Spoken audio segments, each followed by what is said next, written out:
നമ്മളൊരാളെ physically കാണുമ്പോൾ എല്ലാവരും ഇഷ്ടപ്പെടുന്നത് അയാൾ നല്ല ഭംഗിയുള്ളതുകൊണ്ടാണ്. There is a wave that connects, sine wave എന്നാണ്. ആ sine wave, my wave is matching with your wave, then automatically there is a matching of frequency. That can be on physical basis, that can be on emotional basis, that can be on intellectual basis. അപ്പോൾ എനിക്ക് താല്പര്യമുള്ള വിഷയമാണ് മറ്റൊരാൾക്കും താല്പര്യം, automatically we get connected. We don't care whether they look good, whether they are neat. അയാൾക്ക് നമ്മൾ ഇമോഷണലായിട്ട് attachment ഉണ്ടോ. Is a great mathematician, I love maths, automatically get connected. അപ്പോൾ ഒരു ഇൻ്റലക്ച്വൽ മാച്ചാണ്. So there is a physical, emotional, intellectual, social. ഒരേ political പാർട്ടിയിൽ കുറേ പേര് വർക്ക് ചെയ്യുന്നു. അവർ മറ്റേ ഇൻ്റലക്ച്വൽ ആണെന്നൊന്നും അറിഞ്ഞിട്ടൊന്നും റബ്ബിഷ് ആയിരിക്കും ചിലപ്പോൾ അയാൾ പറയുന്നുണ്ടാവും. But still I am with them. Logically ചിന്തിക്കുന്ന ഇൻ്റലക്ച്വലേ ഇല്ല. അയാൾക്ക് ഒരു ഇമോഷണൽ സപ്പോർട്ടും കിട്ടുന്നുണ്ടാവും. Physically he may look ugly, but still somebody is a leader. You look at all the leaders, most of them are not very handsome, but still we love them. That is because there is a social commitment which connects me. എല്ലാ film സ്റ്റാർസും നമ്മൾ ഇഷ്ടപ്പെടുന്നത് അയാളുടെ കരിഷ്മ കൊണ്ട് മാത്രമൊന്നുമല്ല.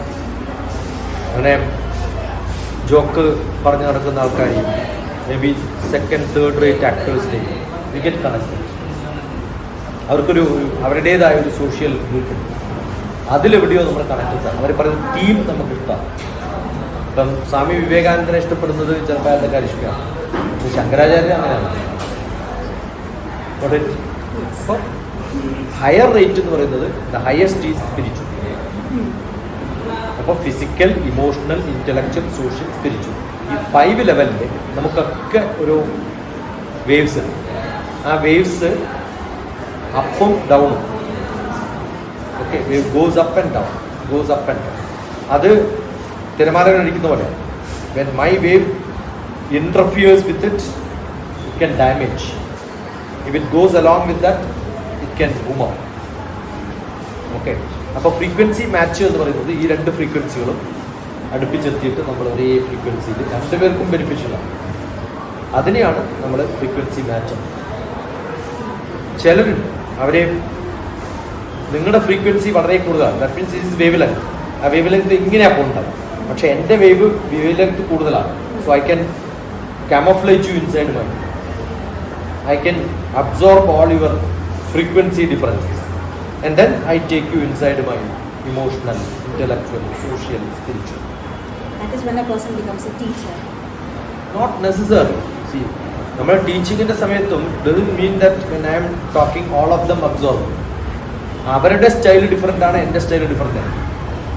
I am slightly a discovery style of learning and discovery style of teaching. I may go much faster. I may not take example and then explain to you. ചിലർക്ക് അതായിരിക്കും ഇഷ്ടം. Some in teaching there are different levels. And adaptive learning എന്ന് പറഞ്ഞൊരു book in which I am explaining there is I have to make somebody to repair a scooter. I have to tell them open them and then see the spark, take the spark plug, how to remove it, then how to rub it. ഇത് step by സ്റ്റെപ്പാണ്, ഇതിന് അപ്പറൻറ്റ് സ്റ്റെപ്പാണ്. History പഠിപ്പിക്കുമ്പോൾ deductive സ്റ്റൈലാണ്, ചിലത് inductive സ്റ്റൈലാണ്, ചിലതോ maths ഒക്കെ ഡിസ്കവറി സ്റ്റൈലാണ്. Tell me what is the answer, I will wait. നമ്മൾ പോയട്രി പഠിപ്പിക്കുമ്പോൾ അങ്ങനെ ചോദിക്കാറുണ്ട്. We explain it. എന്നിട്ട് അവസാനം this poetry is for giving this moral. ഇപ്പോൾ ഡിഡക്ഷനാണ്. ചിലത് ഡിസ്ക്രിപ്റ്റീവാണ്. History can always be descriptive. അപ്പോൾ മാത്സ് പഠിപ്പിക്കുന്ന സ്റ്റൈലിലല്ല ഹിസ്റ്ററി പഠിപ്പിക്കുന്നത്. പക്ഷെ ഒരു മാത്സ് ടീച്ചർ ഹിസ്റ്ററി പഠിപ്പിക്കുമ്പോൾ ഇങ്ങനെ പറയും, നമ്പർ ലൈനൊക്കെ വെച്ച്. So I use my style and use some other styles. അപ്പം എല്ലാവർക്കും ഡിഫറെൻറ്റ്. അത് സംബഡി മേ ലൈക്ക്. ഈ ക്ലാസ്സിലിരിക്കുന്ന എത്ര പേര് അത് അബ്സോർവ് ചെയ്തെന്ന് പറഞ്ഞാൽ may be 10% loves maths, therefore I have to tell history in this time. പക്ഷെ ഹിസ്റ്ററി ക്ലാസ്സിലാണ് ഞാൻ പറയുന്നെങ്കിൽ ഞാൻ ഇത് പറയുന്നത്, കാരണം they don't love maths. അവർക്ക് ഹിസ്റ്ററിയാണ്. അപ്പോൾ അവരുടെ ഫ്രീക്വൻസി അനുസരിച്ചിട്ട് നമ്മൾ നമ്മുടെ ഫ്രീക്വൻസി വേവിനെ മാറ്റുക. Teachers job is to see how adaptive I am.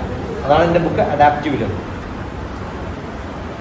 So when I explain to somebody, ഒരു LKG സ്റ്റുഡൻറ്റിനോട് പറയുന്ന അതേ സംഭവം I can tell you a doctor of philosophy in some subject, but I will put it in a different style.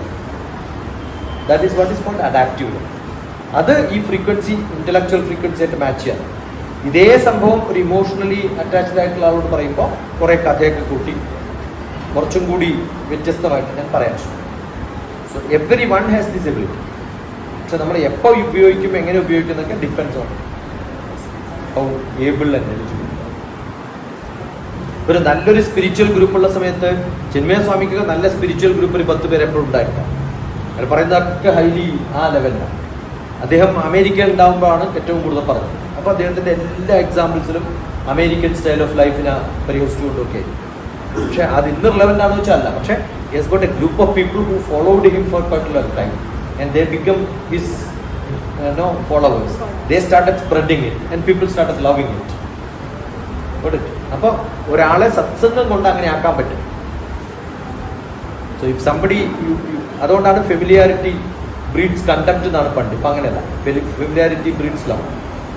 U invest lot of time in somebody and meet them, talk to them, then it becomes. സ്പോർട്സിൽ വരുന്ന ഒരേ ആൾ അന്യോന്യം പരിചയമൊന്നും ഉണ്ടാവില്ല, frequency match ഒന്നും ഉണ്ടാവില്ല, പക്ഷെ ഒരേ volleyball ഗ്രൂപ്പിലാണ്. After some time they will become very close.